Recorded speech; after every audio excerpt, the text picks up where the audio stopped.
to everybody and welcome to this new debriefing. As we all know, the vaccination campaign, vaccination numbers, the benefits and the risk attached to vaccination has been in discussion for a very long time.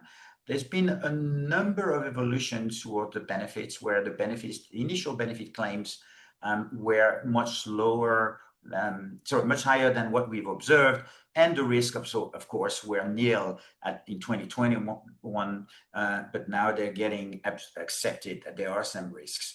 However, there's still some studies that claim that vaccine saves lives and save many lives. And in fact, there are very few scientists who have tried to assess this narrative, assess these studies. And today I have the pleasure to welcome on the show Raphael Lataster. He's an Australian scientist in the medical field, a trained pharmacist, and he has published on that very subject. And I wanted to actually address with him the subject of, and welcome Raphael to the show, wanted to address with you the subject of how you came about to assess these narratives on vaccines save lives, the work that you did on this, why did you do this? Because there's so many scientists around the globe that could have done that. There's some famous epidemiologists like Ioannidis who printed some studies initially accepting almost the hypothesis of the Israeli that it saved millions of lives. And then suddenly, Raphael, you come up with a paper, which is an amazing paper. I read it many times because I wanted to actually make sure I could understand it, first of all. But I was amazed that you took the time to do that work, and I was amazed that nobody else did it. So welcome to France-Soir, welcome to our friend viewers. We're going to talk about this, then we'll talk a bit about the consequences of your paper and also about your situation and the fight that you're following in Australia. The floor is yours. Thank you very much. It's a pleasure. I think this is the first time I've been speaking for a French audience. I come into this, as you indicated, I was a pharmacist by trade, and then I went into academia where I was mostly dealing in analytic philosophy, which is basically logic.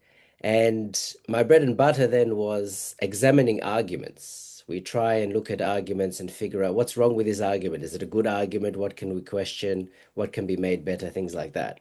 Does it follow? Does this lead to this, lead to this, lead to this? And generally with an argument, what you want for a good argument is to have a controversial conclusion, right? A conclusion that we don't all initially accept, but now we accept it because of the logic and the premises that are correct, that we all agree to, right? So with a good argument, you want premises that you all agree to get to a conclusion that you now agree to as well, even though at the start you maybe didn't. So things happened during the pandemic. I got fired from my job at the biggest children's hospital in Australia. I got fired for not taking the vaccine. I didn't want to take it. I wasn't someone to say like a conspiracy theorist, everyone's going to die or 50% of the people are going to die in 2 years or something like that, 2 weeks, 2 years. I just thought it isn't long enough. With my pharmaceutical background, I knew it takes many, many years before you can say something is safe. Arguably, you can never say something is safe. Hence the example of Volcadine recently in the last few years being taken off the market after 70 years because it kills people. So you can never say that. And then with my logic background, where I'm very critical, looking at arguments, looking at claims and thinking how this can be defeated, how this is made wrong, how it's made false. I thought this doesn't feel right to me. I don't want to take it. I want to wait at least a few more years. So I was fired. And because of that, I got interested and fighting that legally, which we can talk about later if you like. I got to the idea of, I should apply my skills, my health background, my logical skills to look at the claims they've made about the vaccines, to examine these scientific papers saying that the vaccines are so useful.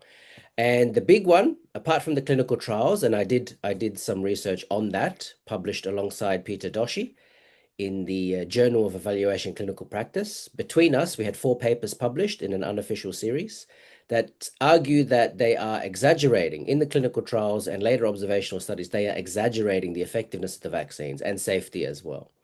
And even that it's plausible that negative effectiveness is taking place, that the vaccines can increase your chance of COVID and dying from COVID, right? So, but what happened, the big study that everyone knows about, even if they don't know the name, is Watson et al.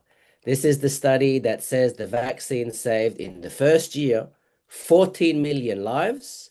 And if you look at from COVID, if you look at excess deaths overall, it's about 20 million, right? 20 million lives saved from the vaccines in 1 year.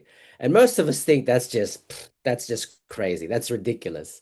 Without the protection of the vaccines in the first year, the worst strains of COVID, the deadliest strains of COVID, we only lost 3 million people. So how could they have saved 20 million in But they 1 year probably have after? an exponential curve somehow. Yeah, that's right. It makes no sense. But looking into it deeper, it definitely made no sense. And it Raphael, seems like only a handful of people were really looking at this properly. Yeah. Raphael, maybe I have one question before we get into the Wharton study and that when you talk about logical reasoning and analysis, you Yeah. must have heard on television or from experts the medical consensus or scientific consensus, and they oppose to somebody like you, critical, who has a critical reasoning background. They oppose the At the consensus. moment, Yes. Can you at the explain moment, it yes. how from a logical point of view and a logical analytic point of view, you fight this notion of consensus? I don't care about consensus. It's not an issue for me. I just follow the evidence. I follow the evidence and the logic to get to the conclusions. So that is what I think is correct. And if the majority of the people think that I'm wrong, well, they can think so. I point out, however, that those people they tend to have things in common, such as if you follow the money, the conflicts of interest. I have no conflicts of interest. Right. So I can sleep well at night. When you look at the people that oppose me and you look at who pays their salaries, it looks like it all stems from, big pharma, Bill Gates, and so forth. But essentially, as an analytic philosopher, you don't care if the majority of the people disagree with you. You're kind of used to that. You come up with ideas that are very unpalatable, right? Such as in philosophy, the idea that the world is deterministic. It's very upsetting. It's not a nice idea, but it's probably true, right? And it's probably best that we ignore that it's true, right? We like to think that we have free will. But this is what truth is. Truth is not a democracy. So if the majority are lined up against me, that's fine. It doesn't change my opinion. I'm just following the evidence the way I see it. And that published my position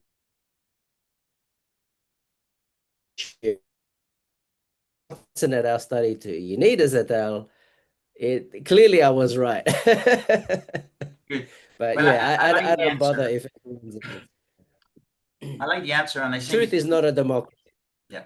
I think it's important that we address this because many people will then come after you or after me or individuals who are questioning this consensus. And we're questioning it because we have other evidence, in essence, because we've gone and we believe the evidence has Yeah, not been looked at objectively. Now, if we move to this 40 million lives yeah, saved or 20 million, which is a wacky claim, I mean, an outstanding claims that somehow is sufficient to impress Mr. and Mrs. Smith on a TV show, but not Raphael Lataster, who's looked at that. And how did you address that claim? How did you unbuild that claim? How do you rebuild an alternative claim? yeah. So it's not very sexy. There's nothing fancy about what I did. I basically go through the study line by line. If I have a secret weapon, it's looking at the supplementary material. A lot of the best stuff that I find with studies is from the supplementary material. It's the details that make you think, wow, that actually argues against their position. Why didn't this make it in the paper? Why is it in the supplementary material? So sometimes you just think, is it put there on purpose? Buried in the supplementary material that's one of the co-authors just did that to let us know without letting us know. Yeah, so there's nothing fancy about what I'm doing. I'm just logically, systematically going through line by line every single claim. Every time they bring a number, I'm thinking, how do they justify that number? Where do they get that from? Right? They give this, sometimes they don't give a reference. Or they give a reference, I check the references and okay, they grab this number, but there's actually a range of numbers there. they didn't argue why they picked this number and not that number, right? Or they didn't justify why they picked this study and not that study, right? So every step of the way, I'm being an asshole, right?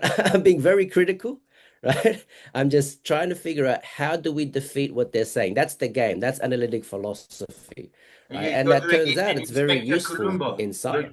You're doing Inspector Columbo job. You ask questions, follow the trials, and never get yes or no as an answer, unless somebody proves it to you.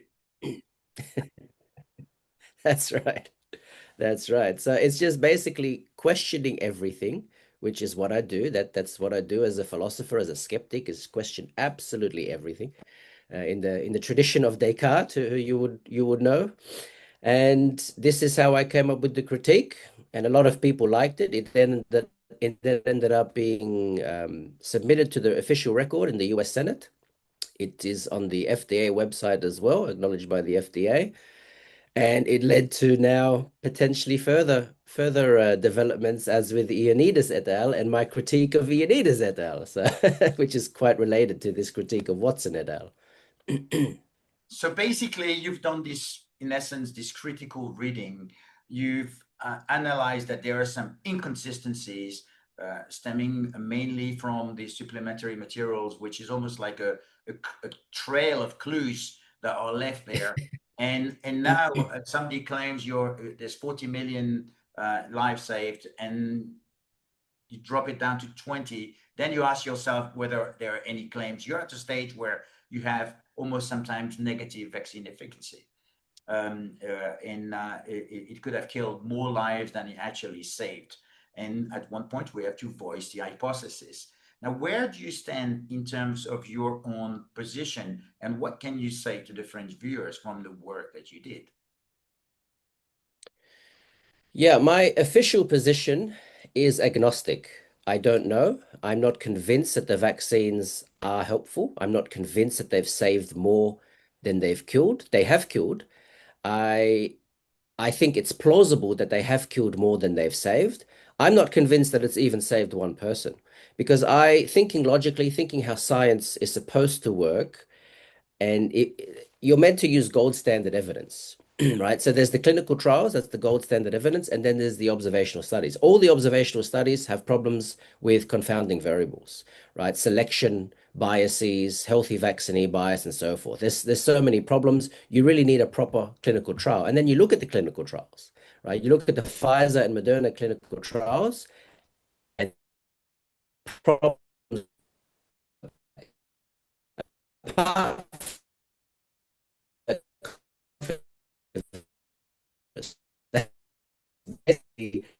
for these to make, right? So, but we found so many, I'm calling them unvaccinated. So when bad things happen to them, when they get COVID, when they get adverse effects, that's counted. It's either ignored or it's counted as unvaccinated. So there's all sorts of things that are influencing the data.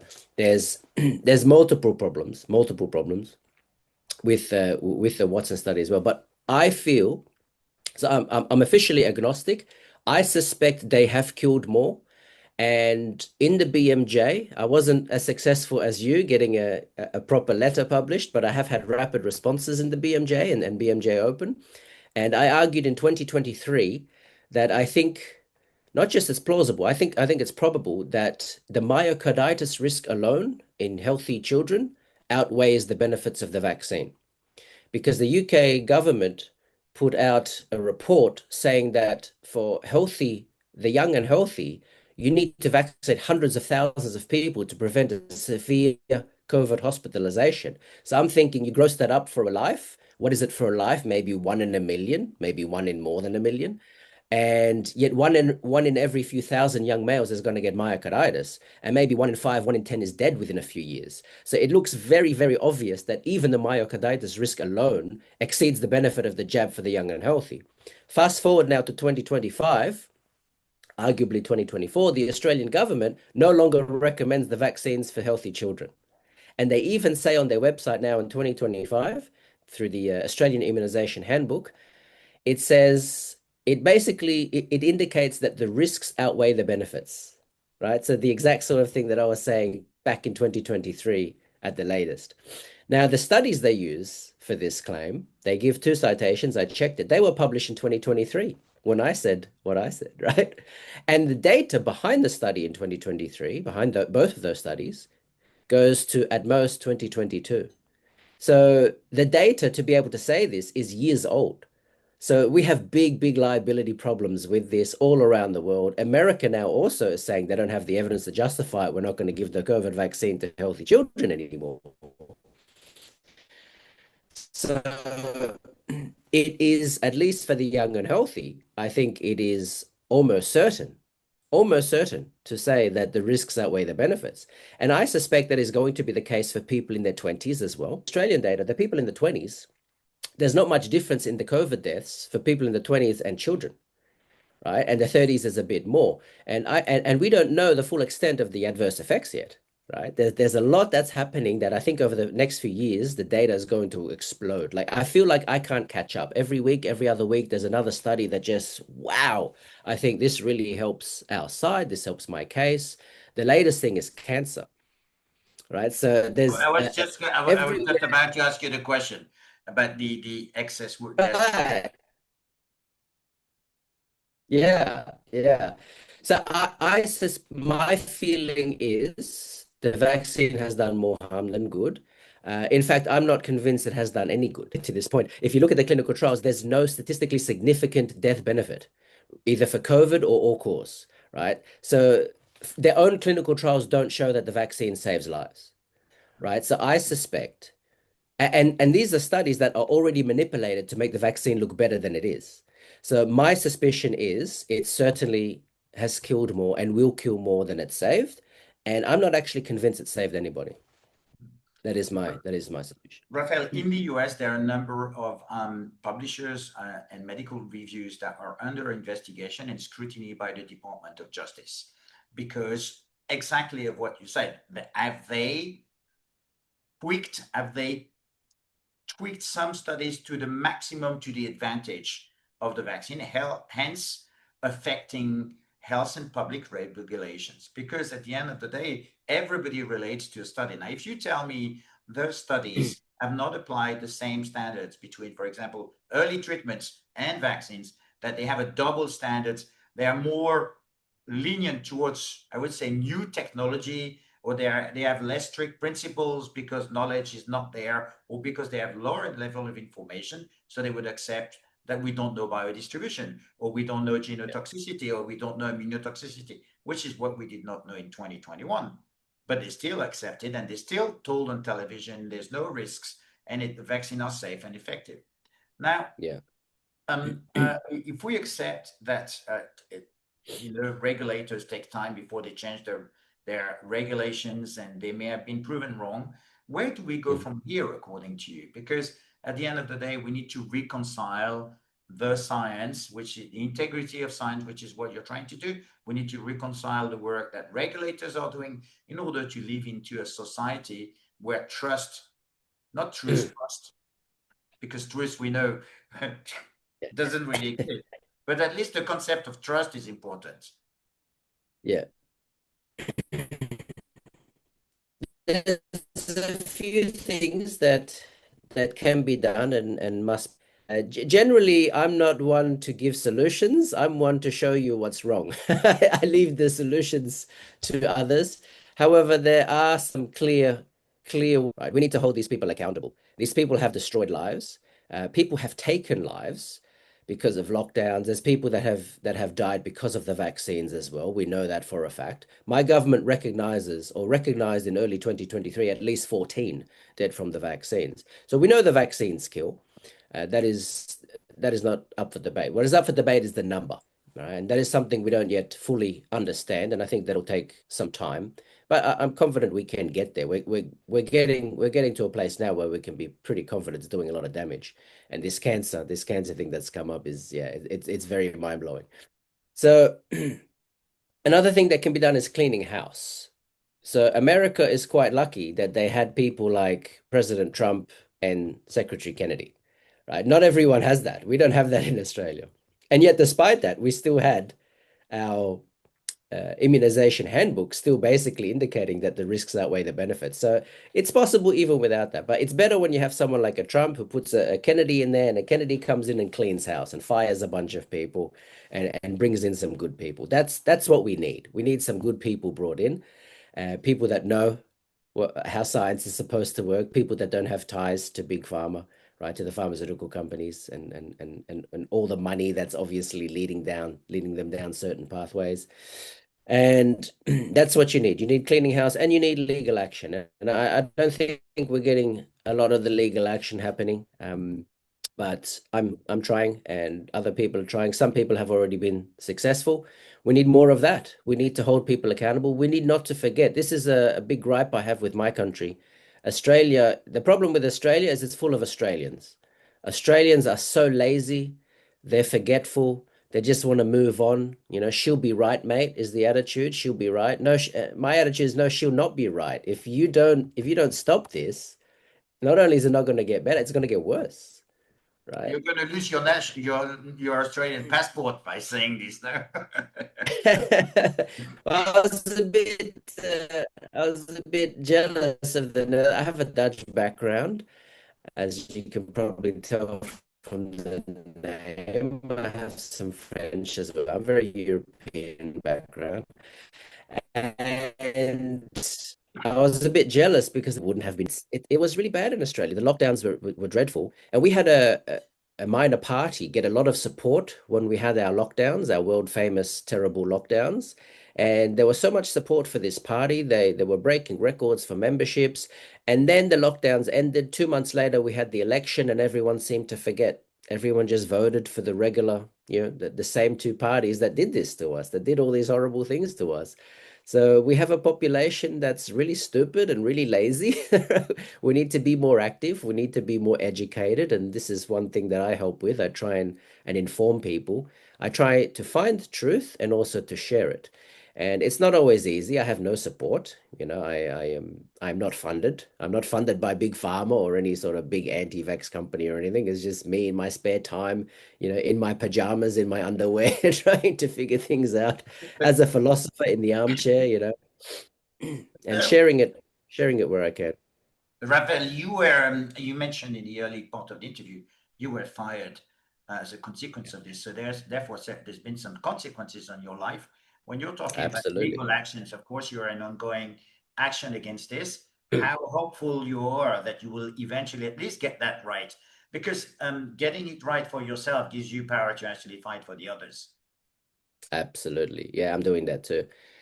So there's a lot to discuss here. Yeah, I had consequences. They basically destroyed my life. They took away my livelihood. They took away my confidence, and they destroyed my mental health, and it affected physical health as well. They've done a lot of damage to me. And I'm very confident of winning because I've already won. And I know more wins are coming because they've accepted liability. So what we did is I found a lawyer that was in the news. If you can believe it, one of the wins in Australia against the vaccine mandates was actually reported in the Guardian, I think Australia version, of all places. That I mean, it's a very left-wing sort of news outlet that you wouldn't expect to be talking about this sort of stuff.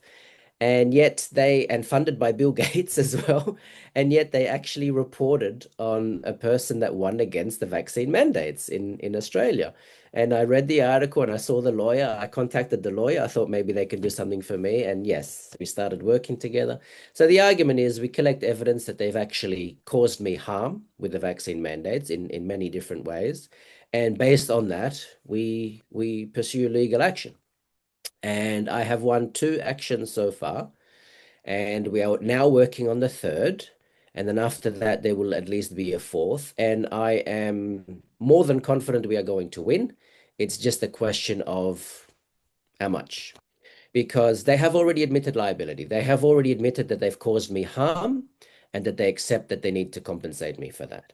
So I am full of confidence for that. I have also been helping other people with their case in terms of gathering evidence. See, part of what's my entry into this sort of subfield, if you will, has been because of my case and because of my background. I've said, well, I'm going to do research myself, right? I'm going to find out what I can about the vaccines, about vaccine mandates, and what I share, I'm going to put out there for free, right? I do that through my site, okaythennews.com. It is a Substack page. It has its own domain as well, okaythennews.com. I share it on X as well, or Twitter, if you still call it that. So I find out things, I submit it to the journal. Sometimes they even publish them. I've been published in some pretty good journals by reputable publishing houses like Oxford University Press, Wiley, Springer Nature, and so forth, Elsevier. So the big publishing, academic publishing houses have published my work, my research, I should say, and I share that. I share the results of that with others. And I've also been directly helping people that have been launching legal action as well with regards to vaccine mandates and vaccine injuries. I think that's the two main arms of the legal action for now is focusing on people like myself that were harmed through these ridiculous vaccine mandates that made no sense. For example, I was fired even though I was working from home, right? So I was no danger to anybody. It makes no sense. It makes And no you sense. were fired on principle, basically. That's right. That's right. And it was quite petty as well and counterintuitive because by doing so, they forced me into the community where I'm more of a danger when they could have just kept me at home, kept paying me to stay at home. And then I'm no danger to anybody. So all of it was wrong. It was unjust. It was illogical. It was unethical. It was illegal. There's so much that was wrong with it. So I'm Well, helping people logic like had gone myself. outside of the window, and we were left Oh, with yeah. processes, and the processes that they actually used did not have any Yeah. logic within them. Logic has been paid off, right? Big money has come Yeah. in and thrown logic Logic out went the window. on vacation, beer and sun. That's right. So I'm And also helping people with the vaccine injury cases. So there's a lot of people that look to be injured by the vaccines, and there's people that's been dead from the vaccines. And a lot of the compensation programs set up in the UK, Australia, and around the world, they only go to a certain limit. Right? What if you need more money? What if you need more support apart from the few years that they covered the injuries and so forth? So there's a lot of legal action to be fought on that, and then of course there's a legal action at the higher level about suing your Pfizer's and Moderna's and so forth for their claims and their trials and their dodgy actions. I mean, there's the ongoing action in America because of the fraud, the alleged fraud in the Pfizer trials, for example, the BioNTech trials. So there's a lot going on, and yeah, I'm trying to do what I can. Yeah, I'm limited in what I can do, but I'm trying to do what I can do. I implore with others to do what they can do. Launch legal action. So if you can do nothing else, I always get this all the time. People have this sort of defeatist attitude, this I don't know what to do attitude. It's like, well, help me, help people like me. We're the ones fighting. I'm struggling. I have no way to pay for things that would be good, like certain legal actions I can't do because of cost. At least support the people that are trying to do something. But there's always something you can do, protest, use your vote wisely. Don't vote for the same people that did this to you. Launch legal actions yourself, express your dissatisfaction with your politicians. There's plenty you can do. Even just sharing, liking and sharing posts from people like us on social media, even that can help. There's always something. Raphael, it looks as if from a point of low where they actually affected your health, your mental health, and so on and so forth, you've Mm. actually hit the bottom of the pool and you're now back on top. And it's very good to actually see people like you react that way. But just to get a sense of numbers, how many people do you believe that represent in terms of Mm. those who are vaccine injured? What's the scale? Are we Mm. talking 0.01%? Are we talking 0.5, 1%? Do you have a scale or range? I can't possibly tell, but I think it's at least in the millions. I think worldwide it's got to be in the millions.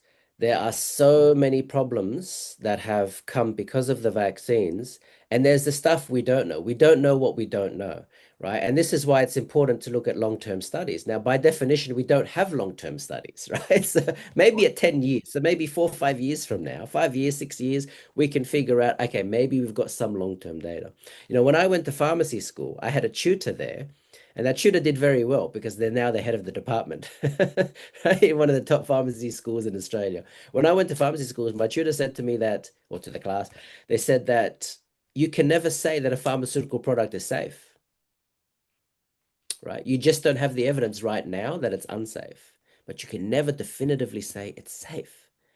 And how true that was. The classic example is thalidomide, the thalidomide babies.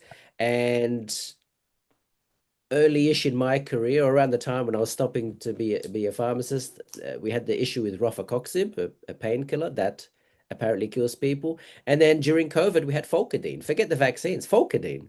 Folcadine was on the market for about 70 years, 7 decades. And then they took it off because it actually can kill you. So a lot of people still have it. I had it in my home. So you might want to check your cough and cold medicines and throw out the Folcadine. It's potentially deadly. And Raphael, maybe one last question. When you actually hear a person say on national television that the vaccine are safe and effective, are you jumping off your chair, or do you want to send him to your tutor at university to actually hear out that you cannot say a product is safe?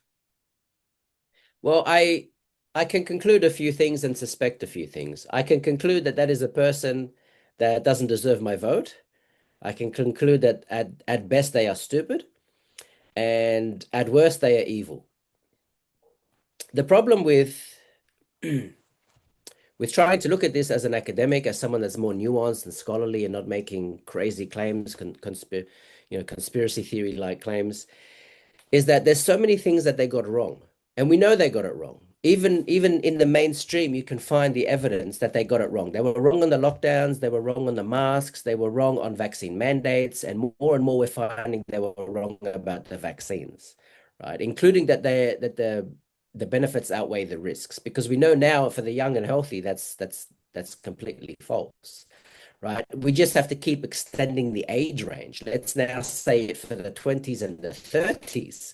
And then once we get to the 40s, I think it's all given up. Like it's gone. The vaccines just were right about everything, right? And there's plenty of evidence for that. I have an article coming out later this month, with a famous person from this field, which is about the American government report that basically said what I just said. We were pretty much right about everything, right? So the American government kind of acknowledges, yeah, they got it wrong, right? Both parties, Republicans and Democrats, both major parties got it wrong.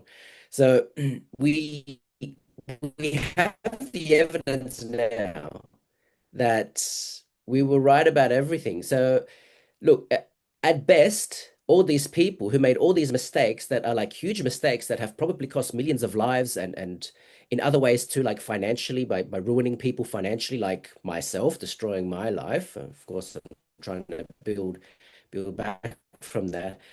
These are a lot of mistakes, right?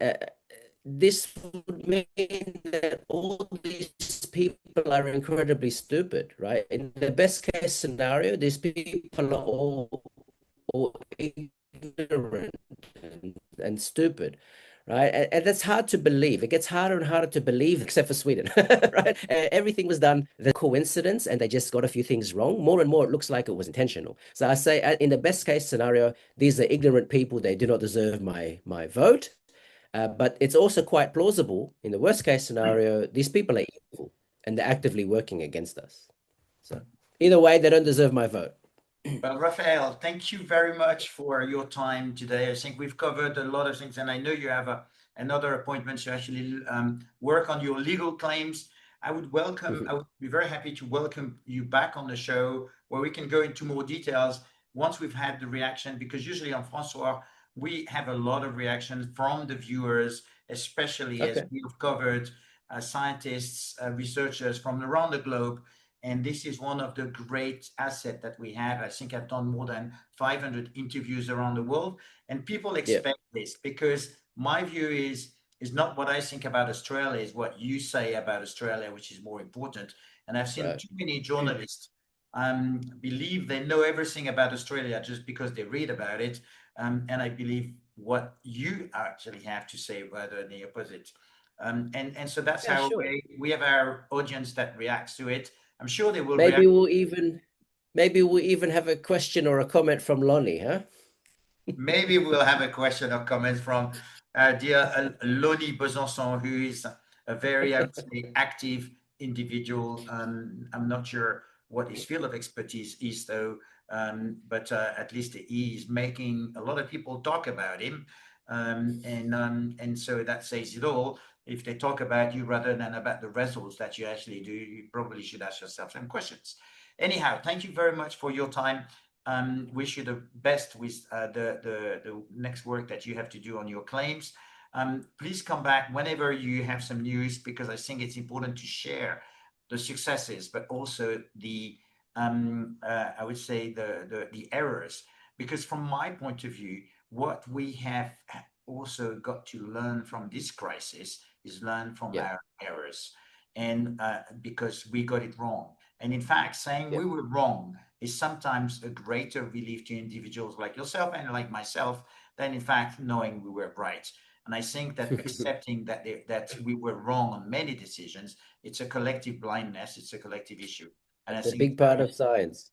You might hear from me in a week or two. I've got a few articles coming out in just 1.5 weeks. So, well, I would welcome them and I look at them and thank you very much for your time and look forward to hear from you again. Thank you very much to everyone to follow us and continue to support us on France-Soir. As you know, we're an independent media. We live on donation from the individuals. We've interviewed people like Peter McCullough, Ron Johnson, doctors in Brazil, in Nigeria, in India, all over the world, in order to actually get their words from their own fields, from their own countries, not what politicians are reporting of what's happening over there, because what politicians are telling are slightly different from reality. And therefore, we will continue to do this. This is probably the 300th interview of individuals abroad that I've actually done. Thank you very, very much, Raphael. Have a very nice day. Thank you very much, everybody, for following us on France-Soir. a pleasure. And wish you all a nice day. Bye bye.